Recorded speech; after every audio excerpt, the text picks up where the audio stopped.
الحمد لله نحمده ونستعينه ونستغفره ونؤمن به ونتوكل عليه. نعوذ بالله من شرور أنفسنا ومن سيئات أعمالنا. من يهده الله فلا مضل له ومن يضلله فلا هادي له. ونشهد أن لا إله إلا الله وحده لا شريك له.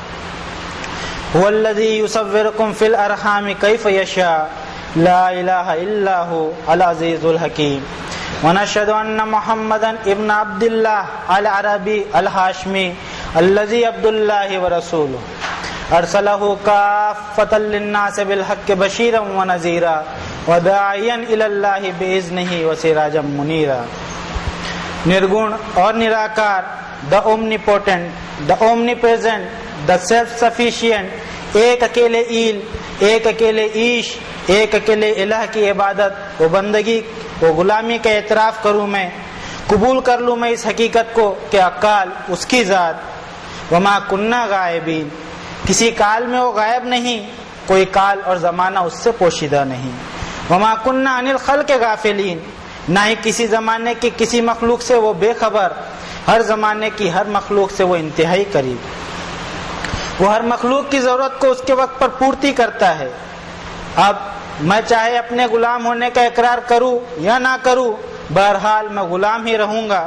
چاہے میرے پاس کتنی بھی دولت آ جائے، چاہے میں کتنا بھی بڑا بن جاؤں، چاہے میں ڈاکٹر بن جاؤں یا انجینئر، چاہے میں چاند پر پہنچ جاؤں یا سالوں کے فاصلے دنوں میں طے کر لوں، چاہے میں ہواؤں کی رفتار پر فضاؤں میں اڑ جاؤں یا سمندروں کی پیٹھ پر پانی کو چیرتے ہوئے اپنی شپس یا موٹر بوٹ دوڑاؤں، رہوں گا تو میں غلام ہی، رہوں گا تو فقیر ہی، رہوں گا تو محتاج ہی، رہوں گا تو مجبوری اس ذات کے سامنے جس کی نظر میں سب مخلوق برابر، چاہے وہ کاروں میں سفر کرنے والا ہو یا سائیکل پر، اور چاہے پیدل چلنے والا، چاہے امریکن ہو یا افریقن، چاہے گورا ہو یا کالا، کیونکہ خلقکم من نفس واحدہ. اسی خالق حقیقی نے ایک ہی سیل سے ساری انسانیت کو پیدا کیا. سارے ہی انسانوں کے جینز ایک دوسرے سے 99% ملتے جلتے ہیں. تقریباً 1% میں ہی ہمارے خالق نے ہمارے رنگ روپ، ہمارے ناک نقوش اور ہائٹس کے اختلاف کو رکھ دیا. هو الذی یصورکم فی الارحام کیف یشاء، اللہ ہی ہے جو ہمیں ہماری ماں کے ارحام وونز میں جیسی چاہتا ہے ہماری صورت بناتا ہے. ہم سے پوچھتا نہیں، صرف صورت ہی نہیں بناتا بلکہ ہر انسان میں اپنی صورت سے پیار اور محبت بھی امبائب کر دیتا ہے. اگر ایسا نہ ہوتا تو سینکڑوں لوگ خودکشی کر لیتے. یہی وجہ ہے کہ بظاہر ہم کسی کو بدصورت سمجھے، لیکن وہ شخص اپنے آپ کو خوبصورت دیکھتا اور سمجھتا بھی ہے. بے شک ہماری شکل و صورت اور ہماری ہر چیز رب کی عطا ہے، اس میں ہمارا کوئی رول نہیں. اب اچھی صورت، اچھا رنگ ملنے پر ہم میں شکر گزاری آنی چاہیے، اور ہمیں معلوم ہونا چاہیے کہ شکر گزاری اس کا نام نہیں کہ ہم اپنی خوبصورتی پر ماشاء اللہ اور الحمدللہ کہتے رہیں اور دوسروں کے رنگ روپ اور صورت پر بے تکے کمنٹس کرتے رہیں.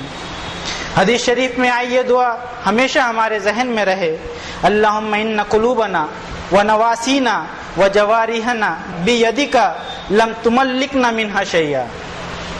اے اللہ، آپ ہی کے اختیار میں ہے ہمارے دل و دماغ، ہماری پیشانیاں، ہمارے باڈی پارٹس، ان میں سے کسی بھی چیز کے ہم مالک نہیں، لیکن کچھ محدود اختیارات، لمیٹڈ پاورز اور تھوڑی سی آزادی ہمیں آپ نے دی ہے، یہ چیک کرنے کے لیے کہ لننظر کیف تعملون، ہم اللہ کی دی ہوئی نعمتوں کا استعمال کس طرح کرتے ہیں. اللہ نے ہمارے ہاتھوں کو آزادی دی ہے، لیکن یہ ہاتھ اگر کسی کے چہرے تک پہنچ جائیں تو یہ آزادی کا مس یوز ہوگا. یقیناً ہم آزاد ہیں، لیکن اس آزادی کی بھی کچھ لمیٹیشنز ہوگی یا نہیں؟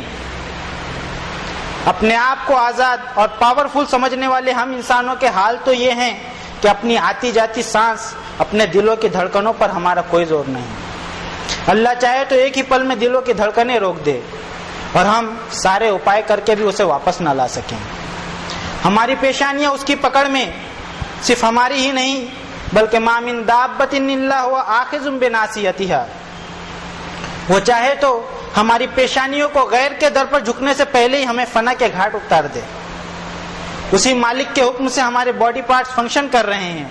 امیون سسٹم کو بھی اسی نے ڈیولپ کیا ہے اور جب چاہے جس بھی پارٹس کو چاہے اس کے فنکشن سے روک بھی سکتا ہے۔ دوسروں کے رنگ، ان کے جسم کی بناوٹ، ہاتھوں اور پیروں کی معذوری، آنکھوں کے کم یا زیادہ سائز ہونے پر ہنسنے اور نام رکھنے سے پہلے ہم ذرا اس پر سوچ لیں کہ ہم اپنے خالق کی کریشن کو نام رکھ رہے ہیں، اس خالق کی کہ اگر وہ چاہے تو ابھی اور اسی وقت ہماری آنکھوں سے روشنی چھین لے، وہ چاہے تو ابھی اور اسی وقت ہمارے منہ کو ٹیڑھا کر دے، وہ چاہے تو ابھی اور اسی وقت ہمارے پیروں پر پیرالائسس کا اٹیک کروا کر ہمیں کھڑے رہنے کے قابل بھی نہ رکھے، وہ چاہے تو ابھی ہمارے باڈی پارٹس کی فلیکسیبلٹی کو ختم کر کے ہمارے مومنٹس کو ہی ڈسٹرب کر دے۔ وما ذالک علی اللہ بعزیز، بے شک اللہ کے لیے یہ سب کرنا کچھ بھی مشکل نہیں۔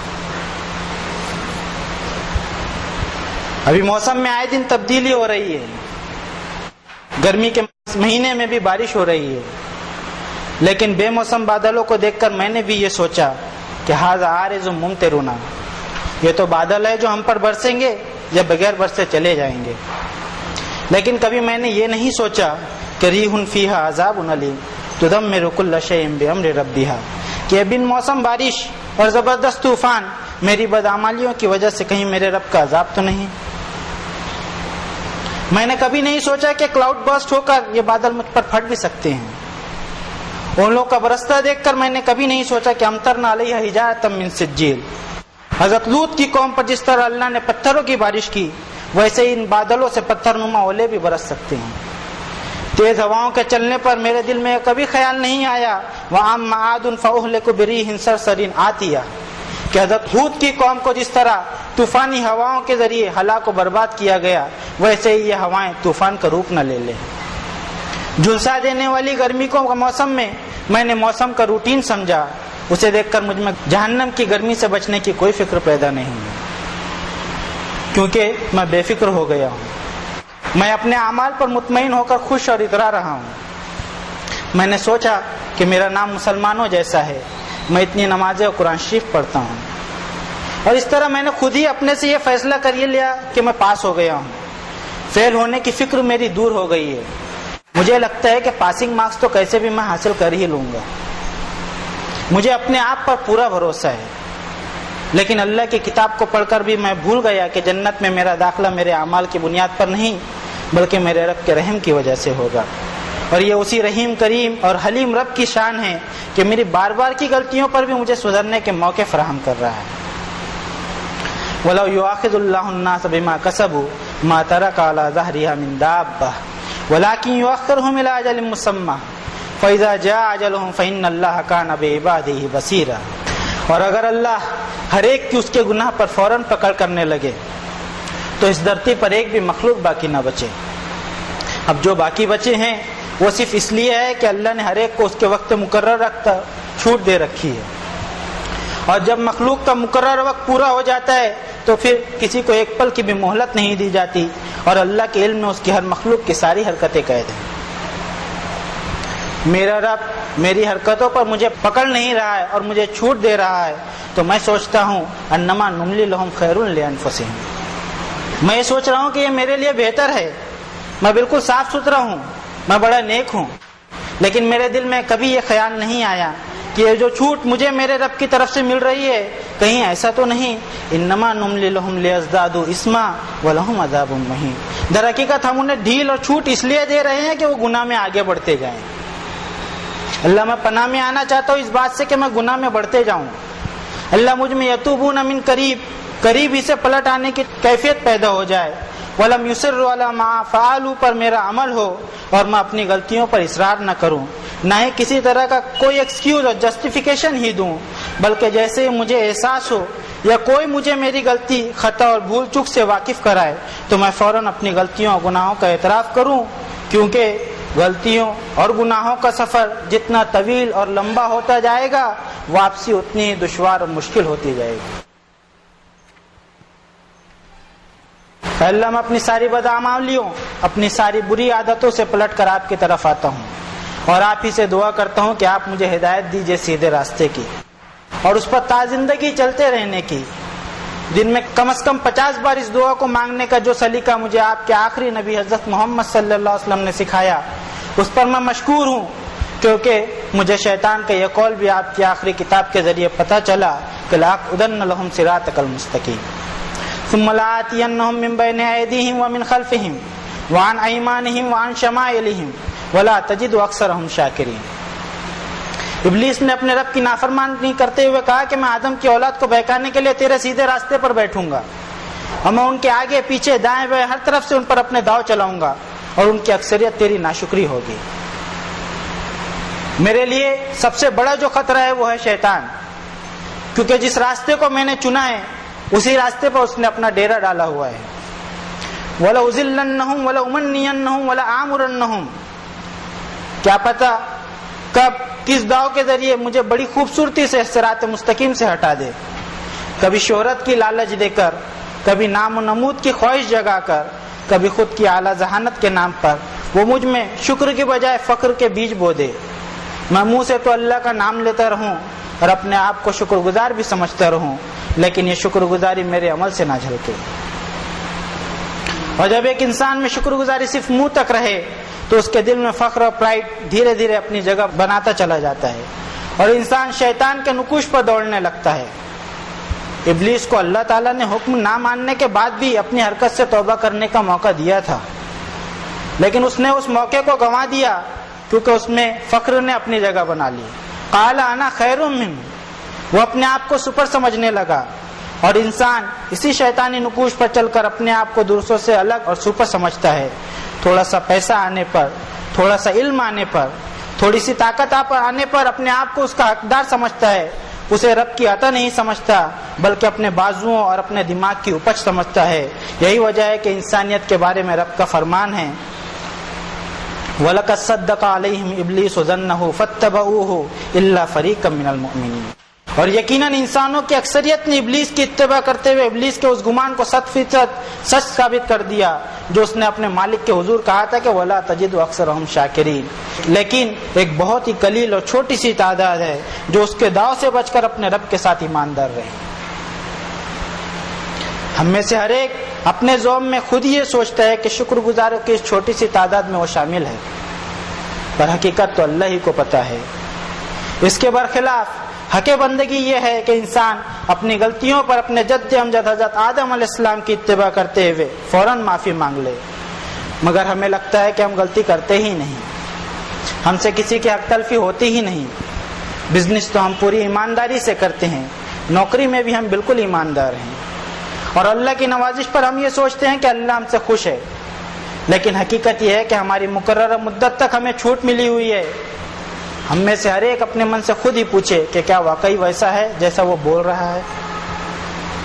اصل میں نیکی وہی ہے جو بدی اور برائی کی قدرت رکھتے ہوئے کی جائے، حقیقی اطاعت وہی ہے جو سرکشی کی استطاعت کے باوجود اختیار کی جائے، پیشانی وہی ہے جو ہزاروں خواہشوں کے باوجود ایک ہی مالک کے آگے جھکے، معافی وہی ہے جو انتقام کی قوت ہونے کے باوجود کی جائے، اختیار اور طاقت رکھنے کے بعد بھی اپنے آپ پر کنٹرول رکھنا ہی شرف انسانیت ہے۔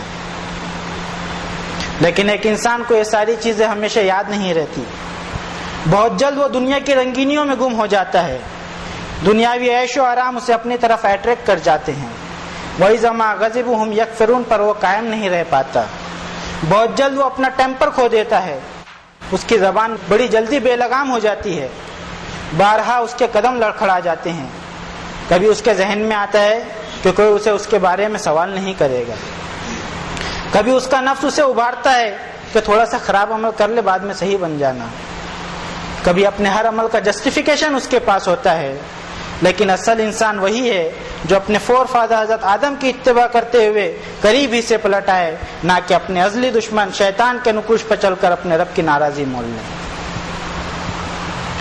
اکثر لوگ صغیرہ اور کبیرہ گناہوں کے بارے میں سوال کرتے ہیں کہ یہ صغیرہ گناہ ہے یا کبیرہ گناہ۔ انسان کو معلوم ہونا چاہیے کہ جو گناہ بھی وہ کرے وہ کبیرہ ہے، شاید ہے کہ وہ اس گناہ سے بچ جائے۔ کسی بھی گناہ کو چھوٹا سمجھنا دراصل ایک انسان کو نڈر اور بے خوف بناتا ہے، کیونکہ گناہ زہر کی مانند ہوتا ہے، جس کی ماترا کم ہو یا زیادہ بہرحال نقصان ہی پہنچائے گی۔ ایک انسان دور کھڑے دوسرے انسان کو بہت غور سے دیکھ رہا تھا، جو آگ جلانے کی بہت کوشش کر رہا تھا.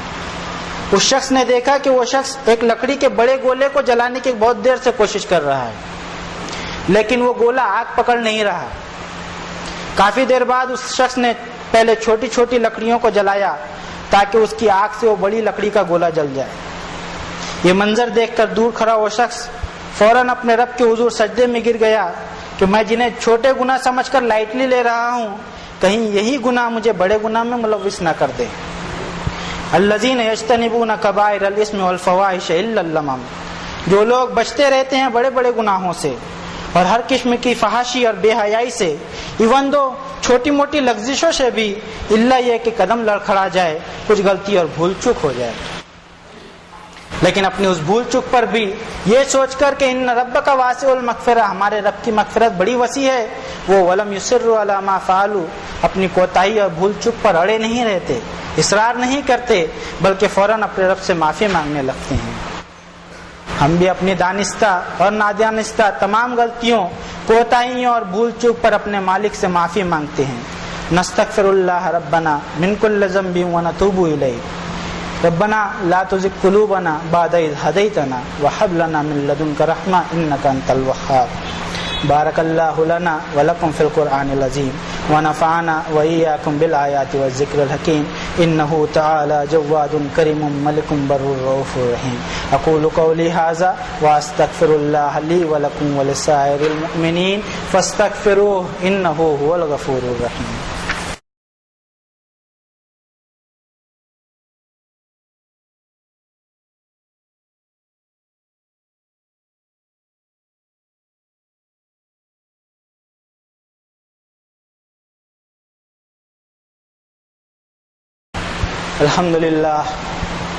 الحمدللہ وحدہ والصلاة والسلام علی من لا نبی بعدہ. اما بعد فقال اللہ تعالی فی القرآن العظیم فاعوذ باللہ من الشیطان الرجیم بسم اللہ الرحمن الرحیم. ان اللہ وملائکتہ یصلون علی النبی یا ایھا الذین آمنوا صلوا علیہ وسلموا تسلیما. اللہم صل علی محمد وعلی آل محمد کما صلیت علی ابراہیم وعلی آل ابراہیم انک حمید مجید. وصلی علی جمیع الانبیاء والمرسلین وعلی الملائکۃ المقربین وعلی اصحاب رسول اللہ صلی اللہ علیہ وسلم وعلی ازواج رسول اللہ صلی اللہ علیہ وسلم وعلی اہل بیت رسول اللہ صلی اللہ علیہ وسلم وعلی جمیع المؤمنین والمؤمنات والمسلمین والمسلمات الاحیاء منهم والاموات. اللہم انک انت السمیع مستجیب الدعوات. ربنا اننا آمنا فاغفر لنا ذنوبنا وکفر عنا سیئاتنا وتوفنا مع الابرار. فاطر السماوات والارض انت ولی فی الدنیا والآخرہ توفنی مسلما والحقنی بالصالحین. ربنا لا تزغ قلوبنا بعد اذ ہدیتنا وہب لنا من لدنک رحمہ انک انت الوہاب. ربنا علیک توکلنا والیک انبنا والیک المصیر. اللہم حاسبنا حسابا یسیرا. رب اغفر وارحم وانت خیر الراحمین. رب اوزعنی ان اشکر نعمتک التی انعمت علی وعلی والدی وان اعمل صالحا ترضاه وادخلنی برحمتک فی عبادک. ربنا اصرف عنا عذاب جہنم ان عذابها کان غراما. ربنا اصرف عنا عذاب جہنم ان عذابها کان غراما. اللہم حین علینا سکرات الموت. رب ارحمہما کما ربیانی صغیرا. رب اغفر لی ولوالدی وللمؤمنین یوم یقوم الحساب. ربنا تقبل منا انک انت السمیع العلیم وتب علینا انک انت التواب الرحیم برحمتک یا ارحم الراحمین. عباد اللہ اتقوا اللہ رحمنی ورحمکم اللہ. ان اللہ یأمر بالعدل والاحسان وایتاء ذی القربى وینہی عن الفحشاء والمنکر والبغی یعظکم لعلکم تذکرون. اذکروا اللہ العلی العظیم یذکرکم ولذکر اللہ اکبر واللہ یعلم ما تصنعون.